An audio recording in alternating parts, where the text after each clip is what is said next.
Sean Diddy Combs is about to be hit with a second batch of sexual assault lawsuits, including allegations he drugged and raped a 13-year-old girl. Texas lawyer Tony Buzbee announced the 7 new claims on Sunday night, days after he filed the first 6 lawsuits by anonymous claimants last Monday.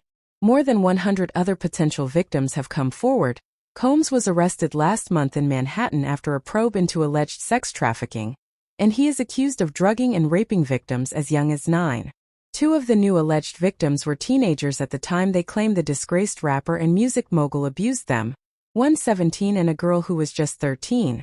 Diddy is accused of aggravated sexual assault, sexual abuse, and sexual exploitation in the 7 lawsuits by 4 male and 3 female plaintiffs: a girl in 2000, raping a man in 2022, and the sexual assault of a woman in 2022. The lawsuits are expected to be filed in the U.S. District Court in Manhattan overnight, and their contents made public soon after. Several other individuals are referenced in the case filings but are not at this time formally named as defendants, Buzbee said, without naming them. "We will let the allegations in the filed complaints speak for themselves, and will work to see that justice is done," Buzbee said, though some of the claimed abuse was more than 2 decades ago. As far back as 2000, most of the events described occurred in 2022. The egregious conduct set out in the lawsuits occurred in New York, Los Angeles, and Las Vegas, he said. All the plaintiffs will be anonymous, like the first 6 whose lawsuits were filed last week. Buzbee warned Diddy could expect a deluge of lawsuits that would not stop anytime soon, and others should also be worried. "We expect to be filing cases weekly naming Mr. Combs and others as defendants as we continue to gather evidence and prepare the filings," he said. Buzbee is lead counsel on the lawsuits through his Buzbee Law Firm outfit in Houston, with AVA Law Group in California and Curry's Law in New York assisting. The lawyer said last week that a hotline he set up for victims and witnesses of Diddy and his associates had 12,000 calls in 24 hours.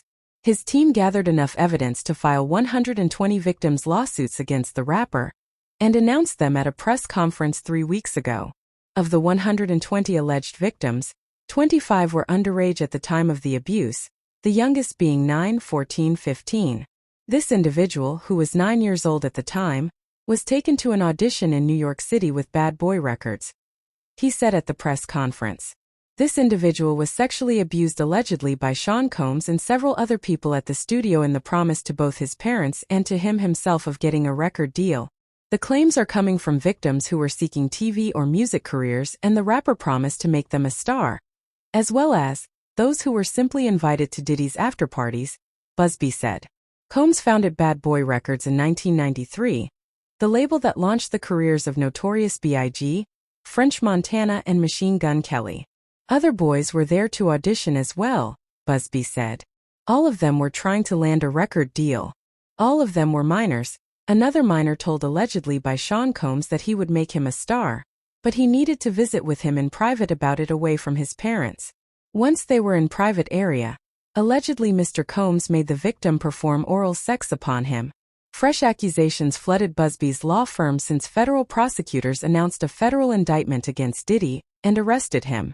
An individual, 15 years old at the time, flown to New York City to attend a party, was drugged and then taken into a private room allegedly in the presence of Mr. Combs, where this female individual, a minor, was raped, and then other individuals took turns raping her, Buzbee said.